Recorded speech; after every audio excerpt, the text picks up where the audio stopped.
L'invité café. Notre invité café aujourd'hui, gros plan sur les grands dossiers judiciaires du moment. Nous en parlons ce matin avec le procureur de la République, Éric Vaillant. Bonjour Éric Vaillant. Bonjour M. Torres.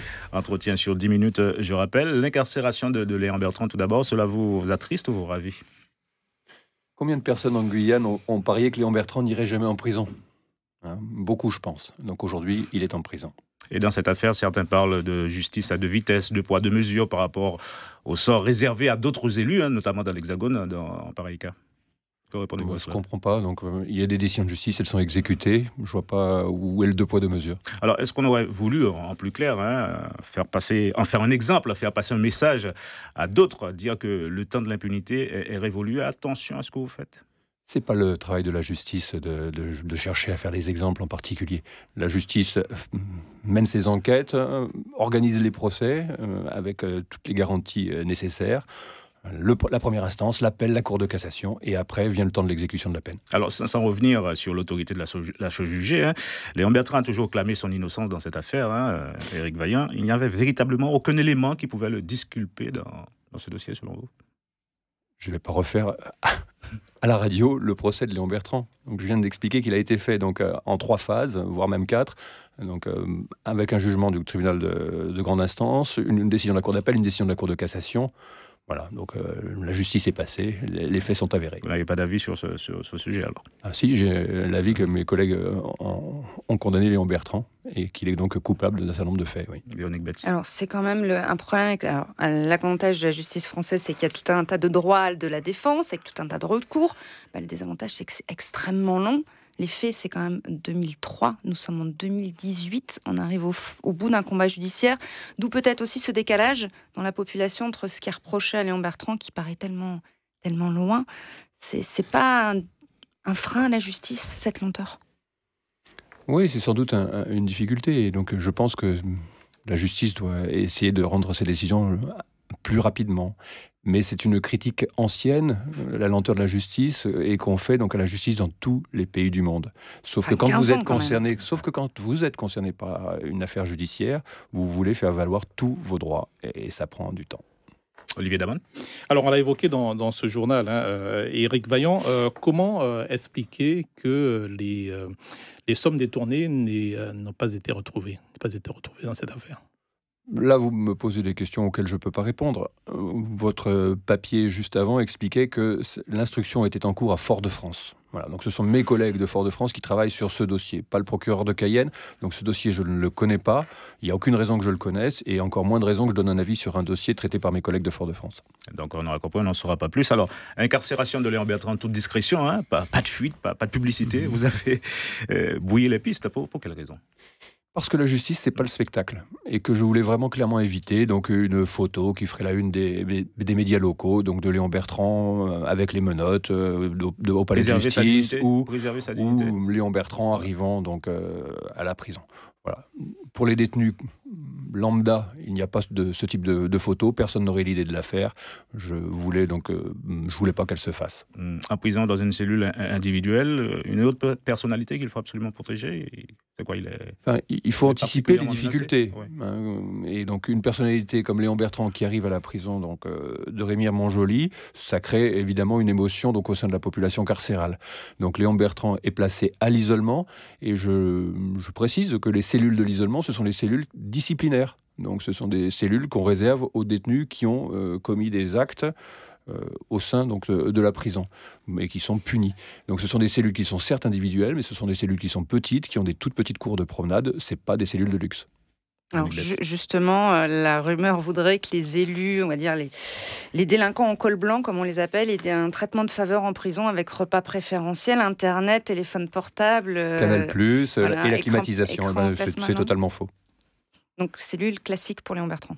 Cellule classique, individuelle, dans le service spécial donc, de l'isolement, donc, qu'on réserve aux détenus disciplinaires en principe. Voilà, donc ce sont des cellules plus petites, mais individuelles. Donc c'est pas le luxe. Incarcération en Guyane pour Léon Bertrand, c'est sa décision ou cela lui a été imposé? Alors, ça a été imposé par les faits. Il se trouvait en Guyane au moment où il fallait mettre à exécution donc, la décision. Il se serait trouvé en métropole à ce moment-là. Il aurait été incarcéré en métropole. Voilà la raison. Pour l'instant, donc il est question qu'il exécute sa peine en Guyane. L'aménagement, c'est pour quand ? De combien de temps ? Avec ce qu'on appelle les crédits de réduction de peine, le fait qu'il a fait déjà aussi une partie de détention provisoire dans cette affaire, il pourrait bénéficier d'un aménagement de peine dans environ 1 mois et demi, 2 mois. Il pourrait, c'est vraiment du conditionnel puisqu'il n'y a rien d'automatique. Il faudra la décision donc d'un juge, l'avis du procureur. Voilà, il y aura un débat judiciaire sur ce sujet. Abordons maintenant le dossier des squats à Éric Vaillant, suite à ce qui s'est passé à la rue Madame Paillet à Cayenne il y a quelques jours. José Achille et d'autres membres des grands frères sont inquiétés et risquent même la garde à vue. C'est pour quand ? Est-ce que la procédure est déjà lancée ? Est-ce que vous croyez vraiment que je vais vous le dire à la radio comme ça là ce matin ? On ne sait jamais. Si vous avez des confidences à nous faire. Non. Ouais. Donc vous ne le saurez pas, vous le saurez quand ça interviendra. Donc les enquêtes sont menées en toute discrétion pour être efficaces. Je ne travaille pas à la radio. Alors, ils sont sous le coup de la loi pour avoir délogé récemment des squatteurs à Cayenne. Alors, l'état de droit, dites-vous, reste valable, même pour les squatteurs ? Même pour les squatteurs ? Il y a des règles pour vivre ensemble dans une société. Et c'est pas facile de vivre ensemble dans une société. On aurait plutôt tendance, assez souvent, donc à se chamailler les uns les autres et à pas être d'accord. Et ces règles, elles sont applicables pour tout le monde. Donc ce sont les lois de la République, et c'est les lois de la République que je suis chargé de faire appliquer. Ces lois de la République, elles prévoient que ceux qui commettent des violences peuvent être poursuivis en justice, peuvent faire l'objet d'une enquête. Là, moi, j'ai donc 3 plaintes de squatteurs pour des violences, notamment une femme enceinte qui a porté plainte pour des violences, parce qu'ils habitent un squat et qu'ils en ont été délogés par un certain nombre de personnes que je suis en train d'identifier et qui vont être entendues. Voilà. Les squatteurs ont des droits, ils n'ont pas tous les droits, et il faut les déloger quand les procédures le permettent. Et c'est pas facile de déloger des squatteurs. On parle de 2 poids 2 mesures, Éric Vaillant, les plaintes des riverains, qui ne sont quasiment pas prises en compte, alors que celles des squatteurs, la machine judiciaire se met en branle assez rapidement.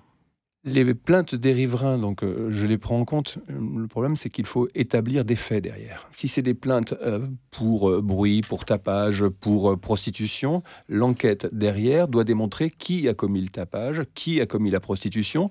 Et je ne vais pas, moi, lancer des enquêtes qui vont aboutir à des jugements qui n'interviendront pas parce qu'on ne condamne pas sans preuve dans la République française.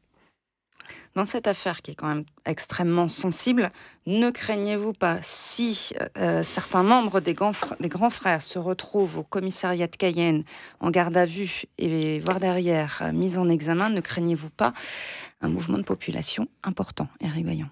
J'anticiperai évidemment ce qu'on appelle dans notre jargon le trouble à l'ordre public. Bien sûr que j'anticiperai, mais c'est pas parce que certaines personnes donc ont un pouvoir plus important que la justice ne doit pas s'appliquer. Voilà. Donc, on est dans un état de droit, et si des personnes membres donc d'associations connues depuis le mouvement social de mars-avril 2017 ont commis des faits délictueux, ils en répondront comme toute personne. Et quelle réponse vous faites à ceux qui vous disent « mais oui, mais si on en est là aujourd'hui, c'est que l'État n'a pas fait son travail sur ce squat de la rue Madame Paillet ». L'État, comme les collectivités locales, comme tout le monde en Guyane, a beaucoup de travail. Donc il y a des choses qui se font, et il y a des choses qui se font de plus en plus. Je pense que le mouvement donc, de lutte contre les squats s'est considérablement accéléré. J'ai donné les chiffres récents de la préfecture. Il y a eu 433 squats expulsés en 2017 et on est à plus de 400 en 2018. Donc il y a un vrai mouvement donc, d'accélération donc, de lutte contre les squatteurs. Voilà, on ne peut pas tout faire, il y a tellement à faire en Guyane, on ne peut pas tout faire d'un coup de baguette magique en un seul instant. À ma connaissance, des faits similaires se sont produits récemment à Garches-les-Gonesse, dans l'Hexagone, où des citoyens ont expulsé des squatteurs, et je n'ai pas souvenir qu'ils soient inquiétés par la justice. Pourquoi autant d'entêtement en Guyane ? Alors vous n'avez pas souvenir qu'ils aient été inquiétés par la justice, je serais très étonné que le procureur local n'ait pas mené une enquête. La question des mules, Éric Vaillant, un véritable casse-tête pour vous. Votre détermination sur ce point semble porter ses fruits pour l'heure ou pas ?